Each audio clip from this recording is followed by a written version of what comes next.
Hello student, I am विकास कुमार।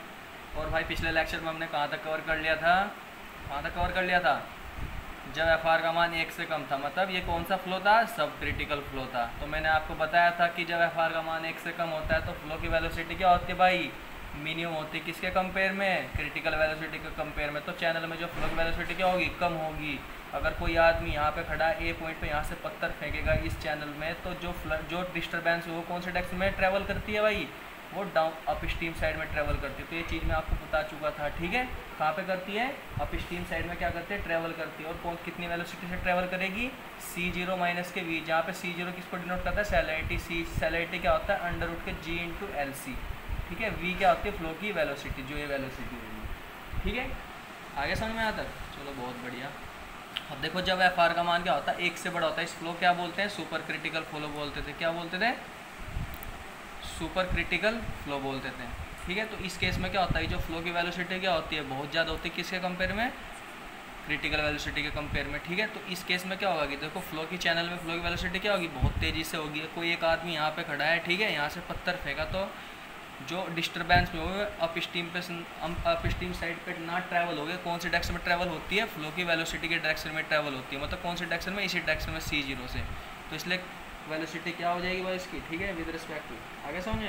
तो कितना हो जाएगा? V माइनस के C0 with respect to the upstream, मतलब फ्लो की वेलोसिटी के रिस्पेक्ट में, ठीक है। तो इसमें क्या होता है कि जो फ्लो की वेलोसिटी जो कहाँ पे ट्रैवल करती है? इसमें डाउन स्ट्रीम साइड में ट्रैवल करती है। तो ध्यान रखना भाई, सुपर क्रिटिकल फ्लो में अगर हम कोई पत्थर फेंक देंगे तो पानी में जो डिस्टर्बेंस हो वो कौन से डायरेक्शन में ट्रैवल होती है? डाउन स्ट्रीम साइड में ट्रैवल होती है, ठीक है। ये चीज़ें आपको याद रखनी है। अब देखो, नेक्स्ट टॉपिक हो गया आपका कंट्रोल सेक्शन। नेक्स्ट टॉपिक कौन सा हो गया? Control section. तो कंट्रोल सेक्शन भाई किसी चैनल में वो पॉइंट होता है जो डेप्थ तथा डिस्चार्ज के बीच में फिक्स रिलेशनशिप बताता है। किस किस के बीच में? डेप्थ एंड डिस्चार्ज के बीच में, ठीक है। ये कंट्रोल सेक्शन, इस कंट्रोल सेक्शन के हिसाब से हम बताएंगे कि हमें किसी चैनल में वाटर सरफेस की प्रोफाइल को जब हम कैलकुलेट करते हैं, वाटर सरफेस प्रोफाइल को कैलकुलेट करते हैं, वो कौन से डायरेक्शन में कौन से डायरेक्शन में जाते हैं। अगर कंट्रोल सेक्शन अपस्ट्रीम साइड में होगा तो फ्लो की जो वाटर सरफेस की जो प्रोफाइल होती है वो अपस्ट्रीम से डाउनस्ट्रीम की साइड चलेंगे, ठीक है, इस टाइप से। अगर कंट्रोल सेक्शन डाउनस्ट्रीम साइड में होगा तो प्रोफाइल को हम डाउनस्ट्रीम से अपस्ट्रीम की साइड कैलकुलेट करते चलेंगे, ठीक है। ये चीज़ें बताता है ये। अब देखो, पहले केस ले लो, जब फ्लो नंबर क्या था? 1 से कम था। तो ये फ्लो कौन सा था भाई? ये कौन सा फ्लो था? सब क्रिटिकल फ्लो। तो सब क्रिटिकल फ्लो में जो डिस्टर्बेंस वो कौन सी डायरेक्शन में वो ट्रैवल कर रही थी भाई? डाउन स्ट्रीम साइड में ट्रैवल कर रही थी, ठीक है। तो इस कंडीशन से हमें क्या पता चल गया कि सुपर क्रिटिकल फ्लो में ना, सुपर क्रिटिकल फ्लो में जो कंट्रोल सेक्शन है, वो कंट्रोल सेक्शन है वो कौन सी कहाँ पे स्थापित है? डाउन स्ट्रीम साइड पर स्थापित है, ठीक है। कंट्रोल सेक्शन, ध्यान रखना, सब क्रिटिकल फ्लो में कंट्रोल सेक्शन होता है वो डाउन स्ट्रीम साइड पर क्या होता है, ठीक है, आगे समझे। और इस डाउन स्ट्रीम से अप स्ट्रीम कंडीशन क्या होती है? अफेक्टेड होती है, ठीक है। इस डाउन स्ट्रीम से अप स्ट्रीम कंडीशन क्या होती है? अफेक्टेड होती है। क्यों? क्योंकि डिस्टर्बेंस वो अप स्ट्रीम की साइड क्या होती है? ट्रैवल होती है, ठीक है। तो ध्यान रखना, सब क्रिटिकल फ्लो में जो वाटर सरफेस प्रोफाइल है ना, हम कहाँ से स्टार्ट करेंगे कैलकुलेट करना? कहाँ से स्टार्ट करेंगे? डाउन स्ट्रीम से करेंगे। और कौन से डायरेक्शन में? अप स्ट्रीम की साइड में, ठीक है। तो वाटर सरफेस प्रोफाइल कहाँ से स्टार्ट करेंगे कैलकुलेट करना? डाउन स्ट्रीम से अप स्ट्रीम की ओर, डाउन स्ट्रीम से अप स्ट्रीम की ओर, क्योंकि इसमें कंट्रोल सेक्शन का होता है डाउन स्ट्रीम साइड में होता है। अब देखो, जब फ्लो नंबर का मान 1 से बड़ा होता है तो इस केस को क्या बोलते हैं? सुपर क्रिटिकल फ्लो बोलते थे, ठीक है। तो सुपर क्रिटिकल फ्लो में जो डिस्टर्बेंस है वो कौन से डायरेक्शन में ट्रैवल होती है भाई? डाउन स्ट्रीम साइड में ट्रैवल होती है, ठीक है। कौन से डायरेक्शन में ट्रैवल होती है? डाउन स्ट्रीम डायरेक्शन में ट्रैवल होती है। तो इस केस में अप स्ट्रीम साइड क्या हो गया? कंट्रोल सेक्शन हो गया। अप स्ट्रीम की साइड क्या हो गया? कंट्रोल सेक्शन में, क्योंकि अप स्ट्रीम के द्वारा ही डाउन स्ट्रीम कंडीशन क्या हो रही है? अफेक्टेड हो रही है।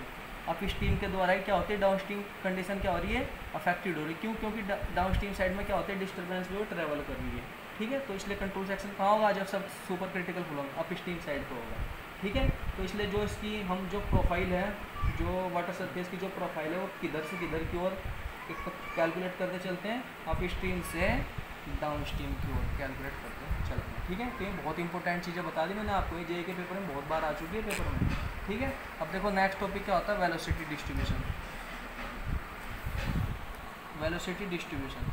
अब देखो चैनल सेक्शन में वेलोसिटी का डिस्ट्रीब्यूशन किस प्रकार से होता है, तो हम अज्यूम करते हैं कि जो चैनल सेक्शन में जो वेलोसिटी का डिस्ट्रीब्यूशन क्या हो गया भाई, मेरे पास क्या हो गया, चैनल हो गया, ठीक है, माने वाटर सरफेस हो गया यहाँ तक, ये क्या हो गया, वाटर सरफेस। मैं कोई पर्टिकुलर सेक्शन लेता, माने क्या हो गया, एक्स डायरेक्शन हो गया, क्या हो गया, वाई डायरेक्शन हो गया।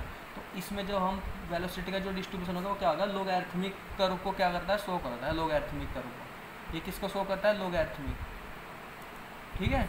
ये ना तो लीनियर होता ना ही पैराबोलिक होता, वेलोसिटी का डिस्ट्रीब्यूशन क्या होता है, लोगैरिथमिक शेप का होता है, ठीक है। और देखो यहाँ पे क्या होता है कि बॉटम पे क्या होती है, फ्लो की वेलोसिटी क्या होती है, बहुत ही जीरो होती है। जीरो क्यों होती है, क्योंकि पानी और बॉटम के बीच जो चैनल का बेड है इसके बीच में क्या होगा, फ्रिक्शन लगेगा। फ्रिक्शन लगेगा तो क्या होगा कि यहाँ पे जो पानी की वेलोसिटी क्या होगी, बहुत ही मिनिमम होगी, बहुत ही जीरो होगी। अप स्ट्रीम साइड में पानी की वेलोसिटी मैक्सिमम क्यों नहीं, क्यों, क्योंकि यहाँ पे अप स्ट्रीम साइड में क्या होगी, हवा बहेगी। हवा अगर भाई इसके विपरीत बहेगी या इसके पैरेलली बहेगी तो क्या होगा, पानी की जो सरफेस है क्या होगी, की वेलोसिटी क्या होगी, थोड़ी कम नहीं होगी भाई, वहाँ पर पानी की वेलोसिटी थोड़ी कम नहीं होगी, किसके द्वारा, विंड के द्वारा, विंड की स्पीड के द्वारा यहाँ पे फ्लो की वेलोसिटी क्या होगी, कम होगी। तो इसलिए फ्लो की वेलोसिटी कहाँ होती है, मैक्सिमम कुछ डिस्टेंस पर होती है, वो हमें पता नहीं, हम निकाल लेंगे कितनी डिस्टेंस पर होती है, ठीक है। तो इसमें याद रखना कि जब हम एवरेज वेलोसिटी निकालते हैं, वेलोसिटी डिस्ट्रीब्यूशन में एवरेज वेलोसिटी निकालते हैं, वो दो तरीके से निकालते हैं। तो वेलोसिटी को ले लेते हैं 0.6 डैप पे, एक वेलोसिटी को ले लेते हैं 0.2 डैप पे, एक वेलोसिटी को ले लेते हैं 0.28 डैप पे, वो देखेंगे कब लेंगे। लेकिन जब हम लेस रिलायबल ले रहे हैं, मतलब लेस रिलायबल के केस में ले रहे हैं हम एवरेज वेलोसिटी, ठीक है। लेस रिलायबल केस मतलब माना इसकी टोटल डेप्थ कितनी है, यहाँ पर वाई डेप्थ है, ठीक है, इसकी टोटल डेप्थ कितनी है, वाई, तो वी 0.6 इसका मतलब क्या है कि फ्लो की वेलोसिटी 0.6 इंटू वाई डेप्थ पर, ठीक है। तो 0.6 डेप्थ माना कहाँ तक होगी, 0.6 वाई डेप्थ नहीं होगी है फ्लो की वेलोसिटी, तो फ्लो की वेलोसिटी क्या होगी 0.6 डेप्थ पे। v 0.2 का मतलब क्या होगी, फ्लो की वेलोसिटी 0.2 इंटू वाई डेप्थ पर। v 0.8 का मतलब क्या होगी, फ्लो की वेलोसिटी 0.8 इंटू वाई डेप्थ पर, ठीक है। तो लेस रिलायबल केस के लिए जो फ्लो की वेलोसिटी क्या लेते हैं, 0.6 ले लेते हैं भाई हम एवरेज वेलोसिटी। लेकिन मोर रिलायबल केस के लिए फ्लो की वेलोसिटी क्या लेते हैं, 0.2 प्लस के 0.8 बटे इस दोनों का एवरेज ले लेते हैं। ये चीज़ें आपको याद रखनी है। ये मोर रिलायबल केस हो गया, ठीक है, ये लेस रिलायबल केस हो गया, ठीक है। आगे समझ में, चलो बहुत बढ़िया भाई, यहाँ तक आपकी समझ में आ गया तो ठीक है। लेकिन अगर बाई चांस आपको कोई फैक्टर दे दिया, ठीक है, कह दिया कि भाई वी एवरेज बराबर के इंटू वी एस ले लो, ठीक है। अगर आपको सरफेस वेलोसिटी दे दी, यहाँ पे क्या कह दी कि ये वाली वेलोसिटी दे दी, क्या दे दी, सरफेस वेलोसिटी दे दी। तो इस केस में पूछ लिया कि जब वेलोसिटी डिस्ट्रीब्यूशन में आपको सरफेस वेलोसिटी दे दी, तो इस केस में पूछ लिया कि बताओ एवरेज वेलोसिटी निकाले इस चैनल में, तो क्या लोगे, वी एवरेज बराबर के इंटू वी एस, जहाँ पे क्या होता है, एक फैक्टर होता है, यहाँ पे के का मान कितना होता है, 0.8 से 0.95 के बीच में लाई करता है, ठीक है। तो इसे फील्ड कैलिब्रेशन के द्वारा हम क्या करते हैं, कैलकुलेट करते हैं भाई, ठीक है। ये चीज़ें आपको याद रखनी है, ठीक है। अब देखो नेक्स्ट पॉइंट कौन सा हो जाएगा भाई आपका, प्रेशर डिस्ट्रीब्यूशन। मतलब चैनल में प्रेशर डिस्ट्रीब्यूशन किस टाइप से होता है, प्रेशर डिस्ट्रीब्यूशन, प्रेशर का डिस्ट्रीब्यूशन। अब मैंने आपको बताया था कि हाइड्रोस्टेटिक हाइड्रोस्टेटिक की तरह प्रेशर का डिस्ट्रीब्यूशन होता है, ठीक है। माना कोई चैनल है, ठीक है, जब चैनल का जो बेड स्लोप है भाई बहुत ही नेग्लेजिबल है, माना क्या हो गया, वाटर सरफेस एलिवेशन हो गया, क्या हो गया, वाटर सरफेस एलिवेशन हो गया। माना चैनल का जो बेड है ना, बेड स्लोप है, वो क्या है, मतलब स्मॉल है, बेड स्लोप क्या है, स्मॉल, मतलब थीटा का मान क्या है, 0 के बराबर ही है। तो इस केस में किसी पॉइंट पर हम क्या प्रेशर निकालेंगे, तो क्या होगा, हाइड्रोस्टेटिक की तरह क्या करेगा, प्रतीत होगा। तो हाइड्रोस्टेटिक प्रेशर क्या होता है, P अपॉन गाँव इंटू एच, मतलब वाई डेप्थ पर वाई डेप्थ में प्रेशर में चेंज, उसे क्या कहते हैं, हाइड्रोस्टेटिक प्रेशर बोलते हैं। तो हाइड्रोस्टेटिक प्रेशर किसका फंक्शन होता है भाई, डेप्थ का, पानी की डेप्थ का। माने डेप्थ कितनी है, एच। गामा क्या होता है, यूनिट वेट किसका, जो चैनल में पानी जा रहा है, कौन सा लिक्विड हो गया, ठीक है। तो P बराबर क्या हो जाएगा, गामा इंटू एच। तो इस पॉइंट पर हम क्या निकाल लेंगे, प्रेशर निकाल लेंगे। ये क्या होगा, प्रेशर डिस्ट्रीब्यूशन हो गया। लेकिन अगर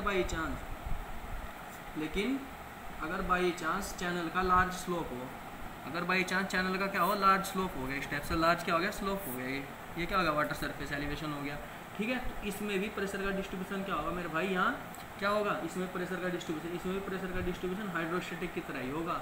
माना इसमें जो पानी की डेप्थ कितनी है, एच ले लो, क्या ले ली मैंने पहले, एच ले ली थी। माना परपेंडिकुलर ये हाइट है, परपेंडिकुलर हाइट कितनी ले ली भाई मैंने यहाँ से, हाँ, मतलब इसके जैसी ये हाइट कितनी है, ये एच। प्रेशर का डिस्ट्रीब्यूशन मैंने आपको क्या बताया था, हाइड्रोस्टेटिक, ठीक है। तो और जो ये परपेंडिकुलर हाइट है, ये वाली बिल्कुल इसके परपेंडिकुलर हाइट, ये क्या ले ली, y ले ली, ये क्या ले ली, y ले ली। तो प्रेशर का जो ये वाला जो डिस्टेंस होगी, ये वाली डिस्टेंस, ये कितनी होगी भाई यहाँ पर, gamma into y into cos theta. तो प्रेशर कितना हो जाएगा भाई यहाँ पर, प्रेशर कितना हो जाएगा, gamma into y into cos theta. जहाँ पे y ध्यान रखना, y क्या है, परपेंडिकुलर डिस्टेंस है, बिल्कुल ये परपेंडिकुलर डिस्टेंस, ये h वाली डिस्टेंस नहीं, ये वाली परपेंडिकुलर डिस्टेंस है। h कौन सी डिस्टेंस है, h ये वाटर सरफेस की डिस्टेंस है ये, जहाँ पे y कौन सी डिस्टेंस है, परपेंडिकुलर डिस्टेंस। तो इसका फॉर्मूला क्या हो जाएगा, gamma into y into cos theta. ठीक है, ये चीज़ें आपको याद रखनी है। परपेंडिकुलर मतलब नॉर्मल डेप्थ किसी सेक्शन पर, पर्टिकुलर सेक्शन पर। इसका मैं फॉर्मूला नहीं, डेरिवेशन नहीं बताऊँ क्योंकि इसका काम का नहीं है कोई डेरिवेशन। ठीक है आपके लिए, ठीक है। अब देखो एक दो नोट पॉइंट और लिख लो भाई, एक दो नोट पॉइंट और लिख लो कि प्रेशर का distribution, pressure distribution in curve linear, curve linear flow. Curve linear flow मतलब जब चैनल है ना, चैनल क्या होता है, कर्व की फॉर्म में होता है इस टाइप से। ये क्या होगा, कर्वेचर दे दिया इस टाइप से, यहाँ से क्या चल रहा है, पानी का फ्लो चल रहा है इस टाइप से। ठीक है, तो इस केस में प्रेशर का डिस्ट्रीब्यूशन कैसा होगा। ठीक है, तो इस केस में मतलब देखो यहाँ पे जब अपवर्ड क्या होता है, जब curve linear flow in upward convex surface. ठीक है, ये क्या होगा, अपवर्ड कॉन्वेक्स सरफेस में होगा। कॉन्वेक्स तो आपको पता है, कॉन्वेक्स क्या होता था, उत्तल लेंस बोलते थे। ठीक है, उत्तल लेंस कैसा होता था, देखो यहाँ ये तो होता था उत्तल लेंस, इस टाइप से बाहर की ओर क्या होता है, बाहर की ओर निकला होता है, जबकि अंदर की ओर क्या होता है, पतला होता है। ठीक है, इसको क्या बोलते थे, कर्व लीनियर फ्लो। ठीक है, ये क्या हो गया, कर्व लीनियर, मतलब क्या है, सरफेस कर्व लीनियर है। तो इसने पूछा कि इस ए पॉइंट पर प्रेशर का प्रेशर बताइए कितना होगा, माने ये ए पॉइंट कितनी डिस्टेंस पे भाई, h डिस्टेंस पे यहाँ से।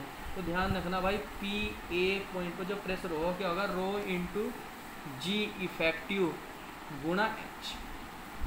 जहाँ पे जी इफेक्टिव क्या होगा, देखो जी इफेक्टिव क्या होगा, देखो यहाँ मतलब माना यहाँ पे फ्लो की वेलोसिटी क्या होगी, v हो गई। ठीक है, ये ग्रेविटी के कारण, ये ग्रेविटी के कारण जो एक्सीलरेशन कितना हुआ वहाँ पर g हुआ, लेकिन यहाँ से भी तो कुछ एक्सीलरेट हो रहा है, वो त्वरण मतलब कुछ पानी कुछ त्वरण से ऊपर की ओर चढ़ रहा है, वो कितना त्वरण हो गया, a h हो गया, या a n ले लो। ठीक है, वो क्या होगा, a n हो गया। तो g इफेक्टिव क्या होगा, g माइनस a n, मतलब कितने त्वरण से वो ऊपर की ओर चढ़ रहा है, कितने त्वरण से वो क्या हो रहा है, नीचे की ओर जा रहा है। तो उसे क्या बोलते हैं, जी इफेक्टिव। ये क्या होगा, ये कर्व लीनियर फ्लो कब है, जब कॉन्वेक्स क्या है, अपवर्ड की ओर है।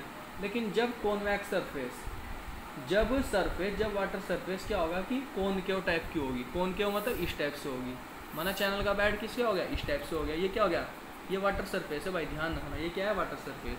तो यहाँ कोई ए पॉइंट है। ठीक है, ये कितनी डेप्थ पे, h डेप्थ पे है। तो इसने पूछा है कि बताओ प्रेशर कितना होगा, तो पी ए बराबर ये भी कितना होगा, रो इंटू जी इफेक्टिव गुना h होगा।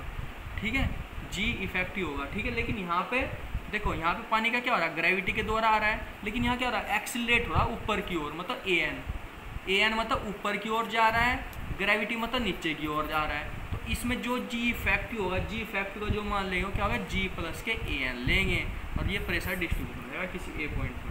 ठीक है, तो ओके गाइस, थैंक यू। अगर आपने फर्स्ट और सेकंड थर्ड पार्ट नहीं देखा तो प्लीज़ देखिए, क्योंकि ये लेक्चर बहुत इंपॉर्टेंट है आपके जल निगम एग्जाम के लिए उत्तराखंड के। ठीक है, ओके, थैंक यू।